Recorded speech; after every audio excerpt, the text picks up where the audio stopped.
welcome back to my YouTube channel. ඉතින් ඔයාලව ආදරෙන් මම මගේ YouTube channel එකට පිළිගන්නවා. අද වීඩියෝ එකකින් අපි කතා කරන්න බලාපොරොත්තු වෙන්නේ මානව sannivedanaya විකාශනය ගැන. විශේෂයෙන්ම කියන්න ඕන මාධ්‍ය අධ්‍යයන එහෙම නැත්නම් media studies දැන් පාසල් විෂය මාලාව තුළ ගත්තහම 10 ශ්‍රේණියේ සිටම A level විෂයක් දක්වාම මේ විෂය තියෙනවා. එතකොට මේ කවර ශ්‍රේණියක දරුවෙක් වුණත් මාධ්‍ය අධ්‍යයනය කියන විෂය ධාරාව හදාරන්නට පෙළඹෙනවා නම් අනිවාර්යයෙන්ම මෙන්න මේ මානව sannivedanaya විකාශනය කියන කාරණාව පිළිබඳව දැනගෙන ඉන්නට ඕනි. ඉතින් අද වීඩියෝ එක හරහා කතා කරන්න බලාපොරොත්තු වෙන්නේ මෙන්න මේ මානව sannivedanaya විකාශනය කියන තේමාව යටතේ. මුලින්ම කියන්න ඕන මේ තේමාව යටතේ අපි කතා කරද්දී අපි කතා කරන්න බලාපොරොත්තු වෙනවා මානව sannivedanaya ඓතිහාසික වර්ධනය සහ sannivedanaya ඓතිහාසික වර්ධනය තුලදී සිද්ධ වෙච්ච වැදගත් සිද්ධි කිහිපයක් පිළිබඳව මේ ගැන කතා කරන්න කලින් ආදරයෙන් මතක් කරන අපේ channel එක subscribe කරලා නැත්නම් අනිවාර්යයෙන්ම subscribe කරන්න. දිගටම අපගේ වීඩියෝත් එක්ක රැඳී ඉන්න කියලා ආරාධනා කරන ගමන්ම අපි අපේ පාඩම ආරම්භයක් අරගනිමු. ඊළඟට මානව sannivedanaya ඓතිහාසික වර්ධනය කියන්නේ මොකක්ද කියන එක පිළිබඳව අපි කතා බහ කරමු. දරුවනේ අපිට sannivedanaya කියන එකට සරල අර්ථකථනයක් දුන්නොත් අපේ අදහස් එකිනෙකා අතර හුවමාරු කරගන්න එකට තමයි sannivedanaya කියලා කියන්නේ. හැබැයි පුතේ මේක කවදා කවුරු කොහොම කොතන ආරම්භ කරාද කියන එක සම්බන්ධයෙන් අපිට පැහැදිලි නිගමනයක් එහෙම නැත්නම් පැහැදිලි ඉදිරිපත් කිරීමක් කරන්නට අමාරුයි. මොකද sannivedanaya කියලා කියන්නේ ඒ තරම්ම දීර්ඝ ඉතිහාසයකට උරුමකම් කියන ක්‍රියාවලියක් නිසා. නමුත් අපි ඉගෙන ගනිද්දී අපිට මේ සම්බන්ධව වැදගත් තොරතුරු ලබා ගැනීම සඳහා අපිට ඩාවින්ගේ පරිණාමවාදය එහෙම නැත්නම් කෝෂගන්ත්‍ර වගේ දේවල් භාවිතා කරන්නට පුළුවන්. එතකොට මේ මුල් කාලීන මානවය එහෙම නැත්නම් ප්‍රාක් ඓතිහාසික මිනිසා සම්බන්ධව අධ්‍යයනය කරොත් මෙන්න මේ කියන sannivedanaya සම්බන්ධ වැදගත් කරුණු කාරණා කිහිපයක් අපිට ලබා ගන්න පුළුවන්. එතකොට මේ ප්‍රාක් ඓතිහාසික මිනිසා මෙයා මොන වගේ කෙනෙක්ද? මෙයා විශේෂයෙන්ම ප්‍රාථමික යුගයේ වාසය කරපු මිනිස්සෙක් එහෙම නැත්නම් මානවයෙක් නිසාම ඔවුන්ගේ ශරීර ශක්තිය අතින් ගත්තත් බුද්ධිය අතින් ගත්තත් ඔවුන් එතරම් දියුණු භාවයකට පත්වෙච්ච පිරිසක් නෙවෙයි. එතකොට sannivedanaya කරන්න තරමට මුඛ මාංශ පේශි වගේ දේවල් සකස් වෙලා තිබිලා නැහැ. එතකොට මෙයාලා කරලා තියෙන්නේ ඍජුව දෙපයින් එහෙම නැත්නම් තමන්ගේ කකුල් වලින් තනිතලා පොළවේ ඇවිදගෙන ගිහිලා තියෙනවා. එතකොට ඉදිරිගාත් සම්පූර්ණ වෙච්ච නිසා ඒ ගාත් සහ අත් දෙක යොදාගෙන තමයි ඔවුන් ක්‍රියාත්මක වෙලා තියෙන්නේ. එතකොට මුඛමාංශ පේශි සහ යම් යම් වචන පිට කිරීමේ ජීව විද්‍යාත්මක හැකියාව ඔවුන්ට ක්‍රමක්‍රමයෙන් තමයි ලැබිලා තියෙන්නේ. එතකොට ඒ අනුව පස්සේ කාලෙක යාලට පුළුවන් වෙලා තියෙනවා විවිධාකාරයේ ශබ්ද ඉදිරිපත් කරන්නට.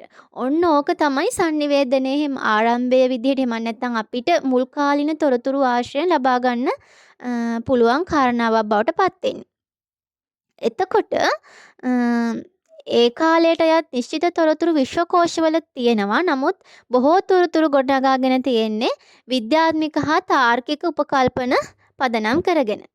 එතකොට මෙන්න මේ අපි මේ දැන් කතා කරේ ප්‍රාක් ඓතිහාසික යුගයේ මානවයන්. එතකොට මේ ප්‍රාක් ඓතිහාසික යුගය පැලියොලිතික් යුගයේ විදිහට හඳුන්වලා තියෙනවා. ඔයාලට සාමාන්‍යයෙන් කෙටි පිළිතුරු ලබා දෙන ප්‍රශ්නකදී එහෙම මේ වගේ ප්‍රශ්නයක් අහන්නට පුළුවන්. ඉතින් එතකොට මේ පැලියොලිතික් යුගයේ එහෙම නැත්නම් ප්‍රාක් ඓතිහාසික යුගයේ මානවයා ජීවත් වෙලා තියෙන්නේ ගුහාශ්‍රිතව. එතකොට මෙයාලා රංශු වශයෙන් තමයි ඉඳලා තියෙන්නේ. එතකොට ඒ කට්ටියගේ මුඛයෙන් නිකුත් වෙන හඬ, එතකොට ශරීරය චලනය කරලා සකස් කරගත්ත ශබ්ද, එක එක જાති ඉරියව්, ඉඟි මේ වගේ දේවල් තමයි මේ රංචු අතර sannivedanaya සඳහා යොදාගෙන තියෙන්නේ.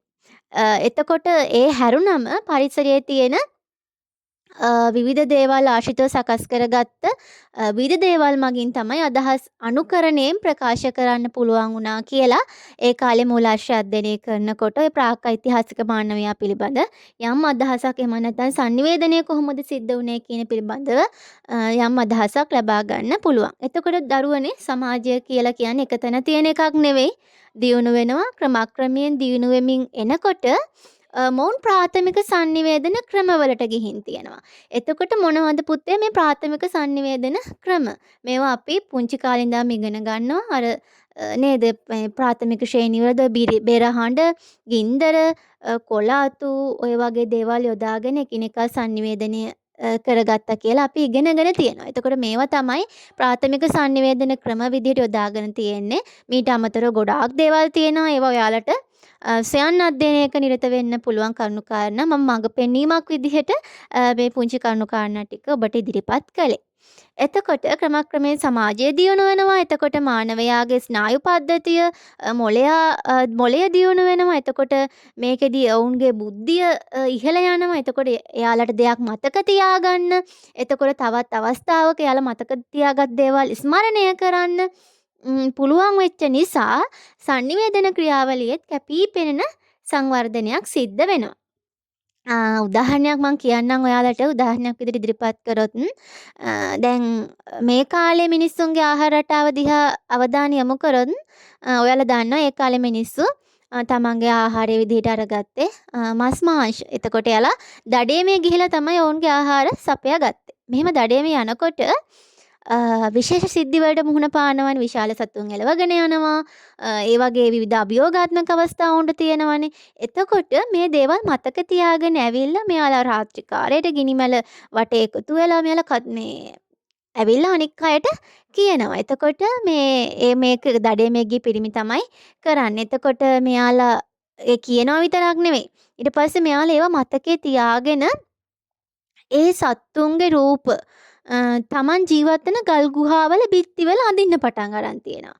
ඔන්න පුතේ ඔන්න ඔය විදිහට ගත්ත උත්සාහයක ප්‍රතිඵල එහෙම නැත්නම් ඕකට අපිට දෙන්න පුළුවන් උදාහරණ විදිහට තමයි දරුවනේ අදටත් ඔය ගුහා චිත්‍ර ලෝකේ විවිධ ස්ථාන වලින් හොයා ගන්නවානේ.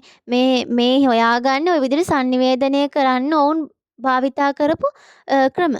එතකොට මේ විදිහට මේ ප්‍රංශයේ ලැස්කෝහා ඒ වගේම ස්පාන්චේ අල්ටමීරා ගුහා චිත්‍ර වගේ දේවල් අපිට උදාහරණ විදිහට දක්වන්න පුළුවන්. මම මේ ස්ලයිඩ් එකේ එහෙම සිතුවම් කිහිපයක් දක්වලා තියෙනවා. එතකොට මේවා අවුරුදු 18500ක් පමණ ඈත අතීතයට අයිති කියලා තමයි දැනට පුරාවිද්‍යාඥයින් හොයාගෙන තියෙන්නේ.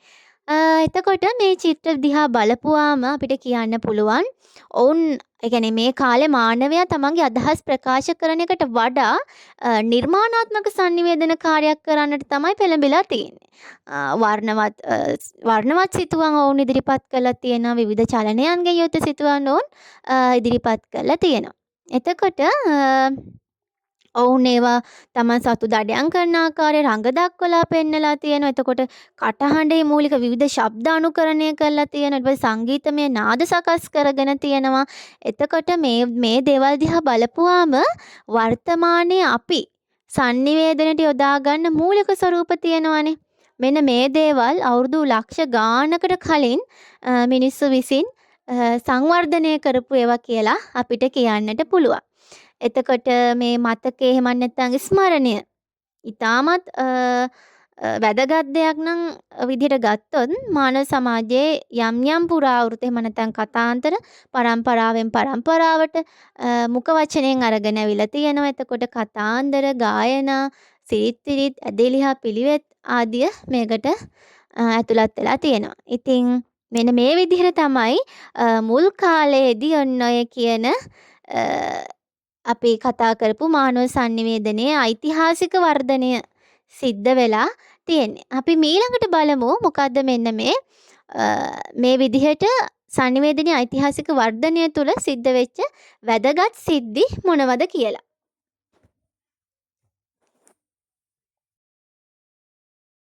අපි දැන් මානව sannivedanaya ඓතිහාසික වර්ධනය සිද්ධ වුණේ කොහොමද කියන එක පිළිබඳව කතා බහ කරා. දැන් අපි බලමු මෙන්න මේ sannivedanaya ඓතිහාසික වර්ධනය තුළ සිද්ධ වෙච්ච වැදගත් සිද්ධි මොනවද කියලා. ඉතින් මම මෙතන ඔයාලට ඒ දේවල් දක්වලා තියෙනවා. මීට අමතර කරුණු කාරණා මම ඔබත් එක්ක සාකච්ඡා කරන්න බලාපොරොත්තු වෙන නිසා ඔබට සටහන් ගැනීමේ පහසුව වෙනුවෙන් තමයි මේ වගේ ස්ලයිඩ් එකක් ඇතුළත් කරේ. හරි. මුලින්ම කියන්න ඕනේ අපිට දැන් භාෂාවක් තියෙනවානේ. අපිට කතා කරන්න භාෂාවක් තියෙනවා. ඉතින් මෙන්න මේ sannivedanaye ඓතිහාසික වර්ධනය තුල සිද්ධ වෙච්ච වැදගත්ම සිද්ධි වලින් එකක් තමයි කතන භාෂාවක් සකස් කර ගැනීම. හරිද? එතකොට මේ මිනිස්සු කටහඬ භාවිතා කරලා යම් යම් අදහස් ප්‍රකාශ කරන්න උත්සාහ ගත්ත නිසා ඒකේ ප්‍රතිඵලයක් විදිහට තමයි කතන භාෂාවක් නිර්මාණය වෙලා තියෙන්නේ. එතකොට ලෝකයේ විවිධ තැන්වල විවිධ ස්ථානවල ජීවත් වෙච්ච මිනිස්සු අතරේ ලොකු ගනුදෙනුවක් තිබිලා නැහැ අපි මේ කතා කරන කාලවකවානුව තුලදී. නමුත් එකම කාලවකවානුවක් තුලදී තමයි මේ ජනතාව තමන්ගේ ඒ පරිසරවල ඉද්දින්ම තමන්ට ආවේනික කතන භාෂාවක් නිර්මාණය කරගන්නට සමත් වෙලා තියෙන්නේ. එතකොට අද වෙනකොට අපි දන්නවා ලෝකයේ කවර ස්ථානයක වුණත් මිනිස්සු මොන ජාතියක මොන ආගමක මොන කුලයක වුණත් මිනිස්සු කතා කරනවා. එතකොට මේ විදිහට ලෝකයේ පුරා ජන කණ්ඩායම් තමන්ගේ විවිධ භාෂාවක් අද වෙනකොට භාවිතා කරන්නේ මෙන්න මේකේ ප්‍රතිඵලයක් විදිහට තමයි. ඉතින් මේ ගැන මම වැඩි විස්තර වලට කියන්න බලාපොරොත්තු වෙන්නේ නැහැ. මම ඔබට මඟ පෙන්වීමක් විතරයි කරන්නේ. අවශ්‍ය නම් තවත් කරුණු කාරණා ඔබට සොයා බලන්නට පුළුවන්. ඉතින් ඔබට වැදගත් කරුණු කාරණා කීපයක් විදිහට ඒ කිහිපේ මම ඔබට ඉදිරිපත් කරනවා. හරි. ඊට පස්සේ කතන භාෂාවක් සකස් කරගත්තනේ. කතන භාෂාවක් සකස් කරගත්තට පස්සේ මෙයාලා අක්ෂර නිර්මාණය කරගෙන තියෙනවා. එතකොට පුතේ මේ අක්ෂර අද වෙනකොට අපිට භාෂාව ගත්තාම භාෂාවේ කතන භාෂාව සහ ලිඛිත භාෂාව කියලා දිත්‍යයක් යටතේ අපිට කතා කරන්න පුළුවන්. එතකොට මේ ලිඛිත sannivedanaයේදී මෙන්න මේ අක්ෂර කියන එක අතිශයින්ම වැදගත් ස්ථානයක් අරගන්නවා. එතකොට අපි දන්නවා දැන් අපි මුලදී කතා කරා ගුහා චිත්‍ර අඳින්න ආදි කාලීන මානවයා උත්සාහ අරන් තියෙන ඒ වගේම ඕන එකට සමත් වෙලා තියෙනවා. එතකොට මේ විදිහට පරිසරයේ විවිධ රූප නිර්මාණාත්මක විදිහට යොදාගෙන අක්ෂර නිර්මාණය කරගන්න ලෝකේ සමහර මිනිස්සු සමත් වෙලා තියෙනවා. එතකොට මේවා මුල් කාලයේදී හඳුන්වලා තියෙන රූපාක්ෂර එහෙම නැත්නම් චිත්‍රාක්ෂර කියලා. එතකොට මේ හැම අක්ෂරයකටම මේ හැම සංකේතකටම හඩක් වෙනුවට අදහසක් ඉදිරිපත් කිරීම සිද්ධ වෙනවා. එතකොට චීන කොරියානු ඒ වගේම ජපන් අක්ෂර ඔයාලා දැකලා ඇති. එතකොට මම මෙතනදී රූපාක්ෂර කිහිපයක් ඇතුළත් කරලා තියෙනවා. ඔන්න ඔය විදිහට තමයි අක්ෂර නිර්මාණය කර ගැනීම සම්බන්ධව සරලව අදහසක් ඔබට ඉදිරිපත් කරන්නට පුළුවන්. ඊළඟට සංකේතාත්මකව අක්ෂර නිර්මාණය කරගන්නට පෙළඹිලා තියෙනවා. මේකත් වැදගත් සිද්ධියක් විදිහට දක්වන්න පුළුවන්. එතකොට මේකෙදි අදහස් වෙන දරුවනේ දැන් මේ අක්ෂර මිනිස්සු පිළිගත්තනේ. මේ සංකේත අක්ෂර විදිහට මිනිස්සු පිළිගත්තා. එතකොට මේ පිළිගත්ත නිසා මේකට උච්චාරණය කරන්න පුළුවන් හඩක් ලැබිලා තියෙනවා. දැන් උදාහරණයක් ගත්තොත් සිංහල හරි දෙමළ හරි අකුරු ගැන හිතන්නකෝ. එතකොට මේ අකුරු උච්චාරණය කරන්න පුළුවන් හඩක් ලැබිලා තියෙන්නේ සිංහල හරි එහෙම නැත්නම් දෙමළ භාෂාව හරි භාවිතා කරන මිනිස්සු ඒක පිළිගත්ත නිසා. එතකොට මේ විදිහට ලෝකේ පුරා විවිධ ජන කණ්ඩායම් තමන්ගේ කතා කරන භාෂාව නැත්නම් කතන භාෂාව සඳහා සංකේතාක්ෂර භාවිතා කරලා එය ලේඛන භාෂාවක් බවට පත් කරගෙන තියෙනවා. ඊට පස්සේ වැදගත්ම සම්දිස්ථානයක් තමයි දරුවනේ හෝඩිය නිර්මාණය කරගත්තා කියන එක. එතකොට හෝඩියක් නිර්මාණය කර ගැනීම ගත්තාම භාෂාවක් සඳහා හෝඩියක් සකස් කර ගැනීම ගත්තාම මානව සංනිවේදන ඉතිහාසයේ විශිෂ්ටතම ජයග්‍රහණයක් විදිහට ගන්න පුළුවන්. එතකොට මේ හෝඩිය ගැන අදහස මතුවලා තියෙන්නේ මෙන්න මේ ලියන්න පටන් ගත්තට පස්සේ. එතකොට භාෂාවල තිබ්බ වෙනස්කම් අනුව ඒ හෝඩියද වෙනස්කම් සහිතව තමයි නිර්මාණය වෙලා තියෙන. උදාහරණයක් විදිහට දැන් ඉංග්‍රීසි හෝඩියට අක්ෂර 26ක් තියෙනවා. සිංහල හෝඩියට තියෙන අක්ෂර 60යි. දෙමළ හෝඩියට තියෙන අක්ෂර 247ක්. එතකොට ලෝකයේ අනෙක් භාෂාවලද හෝඩිය ඒ අක්ෂර සංඛ්‍යාව අනුව විවිධ වෙලා තියෙනවා. ඔන්න ඔය විදිහට හෝඩියක් නිර්මාණය කර ගැනීමට සමත් වෙලා තියෙනවා. ඊට පස්සේ මෙයාලා විවිධ දෑ යොදාගෙන තමයි ලිවීම ආරම්භ කරලා තියෙන්නේ. එතකොට ලියන්නේ මොකකින්ද? ලියන්නේ කුමක්ද? මෙන්න මේ දේවල් ආදි කාලයේ මානවයාට ඇතිවෙච්ච ප්‍රධාන ගැටලුවක්. එතකොට මේ ගැන එයාලට කිසිම පූර්ව ආදර්ශයක් මේක කරන්නේ මෙහෙම කියලා දෙයක් තිබුණේ නෑනේ.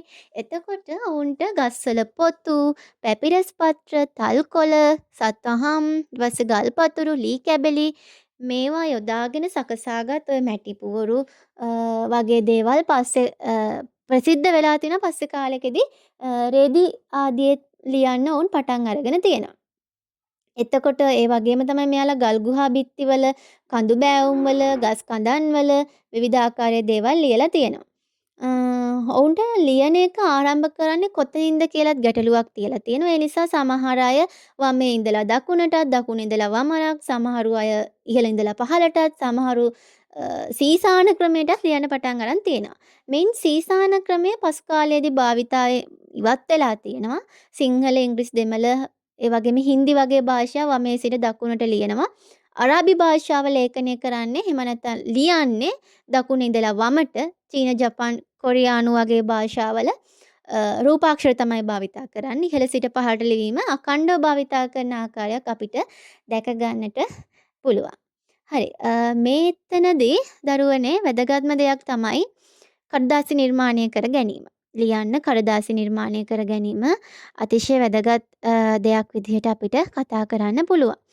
එතකොට මේකෙදි මම කියනවා ඔයාලට මේ ඔබට මේ සම්බන්ධව විශාල කරුණු කාරණා ප්‍රමාණයක් ගවේෂණය කරන්න පුළුවන්. ඉතින් මම වැදගත්ම කරුණු කාරණා කිහිපයක් ඉදිරිපත් කරන්නම්. මේක ක්‍රිස්තු පූර්ව පළවෙනි සියවසේදී චීනෙන් තමයි මුලින්ම කඩදාසියක් නිර්මාණය කරලා තියෙන්නේ.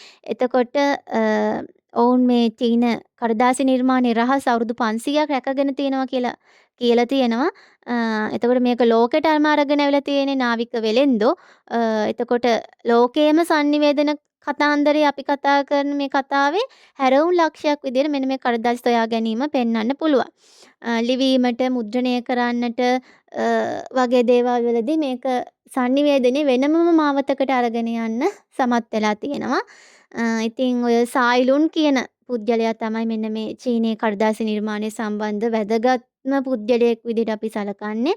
එතකොට සායිලුන් කොහොමද කඩදාසි නිර්මාණය කරේ කියන එක ඔබ සොයන් ගවේෂණයක යෙදෙන්න ඒ සම්බන්ධව හරිම රස කතාන්දර ඔබට හොයාගන්නට පුළුවන් වේවි. මීළඟට මේ අතින් පිටපත් කර පොත් සෑදීම ආරම්භ කරලා තියෙනවා. ලී අච්චු හරි එහෙම නැත්නම් මැටි අච්චු හරි යොදාගෙන මුද්‍රණය ආරම්භ කරලා තියෙනවා. ඊට පස්සේ මිනිසුන් හෝ පරවියන් හෝ මගින් පණිවිඩ ගෙන යාමත් සිද්ධ වෙලා තියෙන ඔය දෙවන ලෝක යුද්ධ සමයේදී වගේම මේ කාලවලදී පණිවිඩ හුවමාරු කරගන්න පරවියෝ යොදාගෙන තියෙනවා.